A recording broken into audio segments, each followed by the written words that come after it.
Welcome back to the deep dive. We are tearing through the sources today, cutting past the noise so you can get straight to the insight. Today, we are tackling a really fundamental question for leaders, for churches, for any organization engaged in global mission, what the research calls the kingdom ecosystem. And we're not here to talk about the usual suspects, lack of money, talent shortages, or even political persecution. We're diving into a persistent, often unexamined constraint that is silently limiting global impact. This insistence on organizational self-sufficiency. The sources we have stacked up make a powerful and frankly a rather uncomfortable assertion. Interdependence is the prerequisite for global impact. And that's really the core challenge we need to frame for you. Because you, the listener, you probably lead or work within an organization that affirms unity. I mean, you quote the body of Christ, you talk about partnership constantly. But if we look at the reality, mission agencies, local churches, NGOs, they still operate in these intensely focused, carefully guarded lanes. Carefully guarded lanes. Exactly. And the outcome is shocking inefficiency and, maybe more critically, what the research terms a diminished witness. When the world faces these massive interconnected crises, pandemics, refugee movements, climate volatility, a fragmented Christian effort quietly communicates a fragmented gospel. And the sources are really clear. This isn't primarily a moral failure of goodwill. It's a structural one. We've inherited systems and metrics optimized for independence in an era that just absolutely demands profound integration. Okay, let's unpack the structural failure because this is where the organizational diagnosis gets really, really specific. Historically, and this goes back decades in both the corporate world and the nonprofit sector, strength was defined by independence. You owned your own systems, you protected your brand, and self-sufficiency was just considered prudent wisdom. But the argument here is that sticking to that old wisdom now quietly guarantees limits on your scale, on your resilience, and on your future agility. It does. It absolutely does. And this brings us straight to the silent scandal that is draining, billions of dollars and just untold amounts of energy across the global movement. And that scandal is Back-end duplication. Huh. Think about all the work that nobody sees, right? The invisible operational effort that you need just to exist. We're talking about human resources, logistics pipelines, staff security protocols, complex compliance, finance operations. Every single organization is burning resources, rebuilding those exact same systems. That's energy that should be fueling the frontline mission. So in your work with these organizations, what's the single most common thing you see duplicated that just makes you sigh? Oh, that's easy. It's staff security and international compliance training. Yeah. Imagine 50 different organizations all working in high-risk contexts, and each one is paying some external consultant to build identical staff security training modules or GDPR compliance systems just to check a box. It's a systemic waste. And it's rooted in this subtle scarcity mindset. If we share, we might lose control. If we collaborate, our identity might blur. It's just self-protective fear dressed up as responsible stewardship. And the sources provide such a powerful theological diagnosis for this.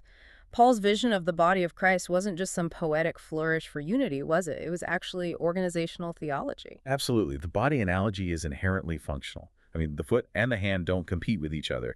There are differentiated parts that are bound by mutual dependence. So when an organization adopts an "I have no need of you" posture toward others in the ecosystem, they are functionally rejecting the organizational logic of the body. So siloed ministry isn't just inefficient. It's profoundly vulnerable.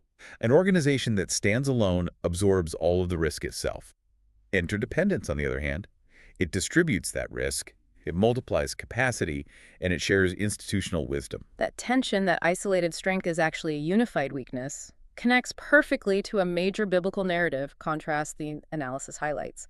Babel versus Pentecost. Yes, exactly. Babel sought unity purely for human glory and centralized control. They wanted to make a name for themselves by building this one singular structure. And what did it lead to? Fragmentation. A total shattering of collaboration. Pentecost, though, is the opposite. It empowered a unified yet wonderfully diverse organism. The key takeaway here is that difference. Linguistic, cultural, even organizational difference. It became the conduit for mission under the Spirit. When ministries cling to silos and central control, that's the impulse of Babel at work. And collaboration, interdependence, that's the spirit of Pentecost. That is the practical reflection of it, yes. So if that's the diagnosis, then the treatment requires a pretty radical shift in how leaders define success. We need to embrace what the sources call the cooperative economy of the kingdom. That's right. If you look at the secular marketplace, it rewards competition, proprietary control, zero-sum thinking. But Jesus consistently subverts that model. Authority increases through servanthood. Resources multiply only when they're shared. This cooperative economy suggests that true success is found in collective flourishing, not in institutional accumulation. Which means we have to stop measuring ourselves against, like, corporate P&L frameworks. We need a new metric, kingdom ROI or KROI. Can we drill down on KROI? What are the practical differences between this and a standard corporate review? Because that zero-sum thinking, it seems so embedded in how donors and boards measure success. That's the critical point because KROI is fundamentally countercultural. A traditional P&L asks, did our institution grow? KROI asks, did the mission advance? It just shifts the focus entirely to fidelity and collective advancement. Okay, so what does it measure? Instead of looking at who has the biggest budget or the largest staff, KROI measures success by three things. First, how faithfully are resources, financial, human, relational being stewarded for maximum missional fruit, regardless of whose ministry harvests it. Second is collective obedience and shared fruit. This means success is judged by whether we obeyed the mandate together. What does collective obedience look like on a spreadsheet, though, or in an annual report? It means success is documented in aggregate.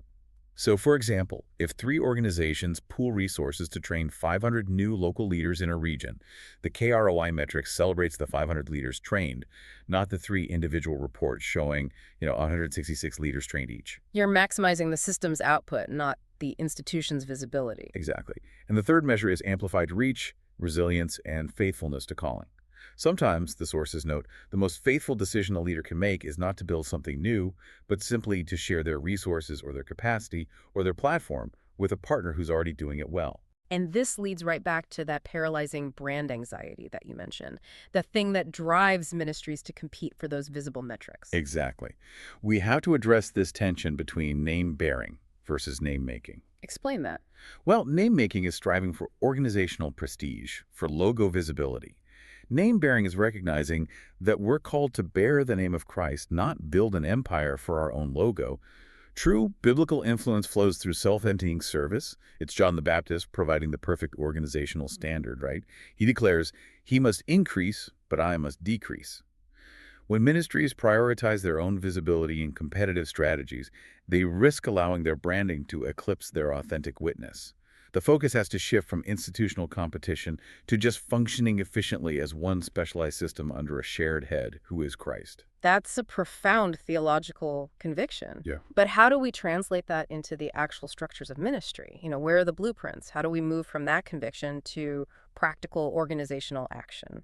Well, the sources provide some very clear pathways for enacting this interdependence and forging these coalitions. Okay. The primary pathway, where we can really conquer that silent scandal, is through shared infrastructure. As we mentioned, these are not just cost-saving measures. The sources categorize them as spiritual and missional accelerators. Give us a concrete image of that acceleration. What does that look like on the ground? Okay, think about organizations working in highly sensitive areas. We see these powerful case studies, like a coalition of mission agencies in Southeast Asia. They jointly operate security and logistics platforms. So they're pooling their security intelligence. They have standardized evacuation protocols. No single organization could afford that level of safety and analysis on its own. Right.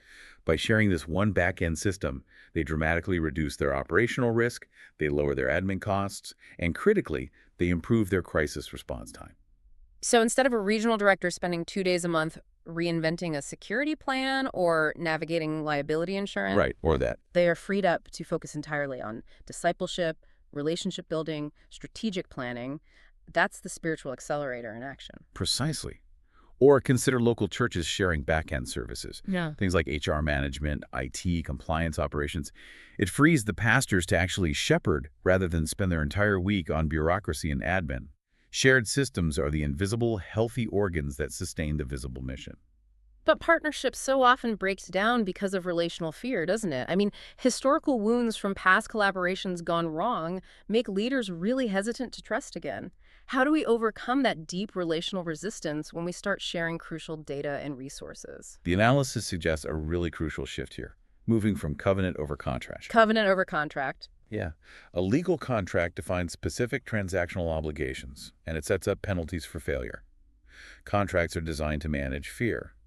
Covenants, on the other hand, define a relational commitment. They emphasize mutual trust, a shared vision, and long-term faithfulness. And they draw deeply on biblical models like the Abrahamic covenant. They're about managing the relationship, not just the transaction. What does that look like practically? I mean, does this mean we just ditch the lawyers? No, you still need legal frameworks, but they're framed by what the sources call a partnership covenant template. This template aligns expectations, it defines shared values, and crucially, it establishes grace-based enforcement. Grace-based enforcement. That sounds like the opposite of enforcement. I know it sounds that way, but it's not a legal escape route. It's a structural commitment to restorative processes.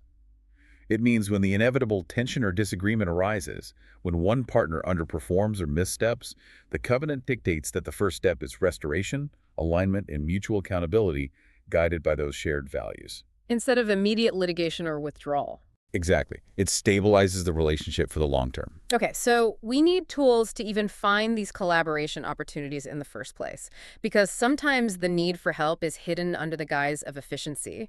And that leads us to the diagnostic tool the research advocates, the collaboration audit. This is so critical. It's both a practical operational review and a spiritual exercise. It's designed to force organizational self-reflection and uncover those blind spots. Walk us through what this audit is actually looking for. It systematically identifies three things. First, redundant systems.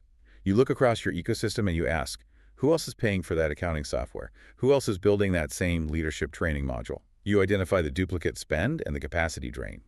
Second, it maps overlapping geographic reach.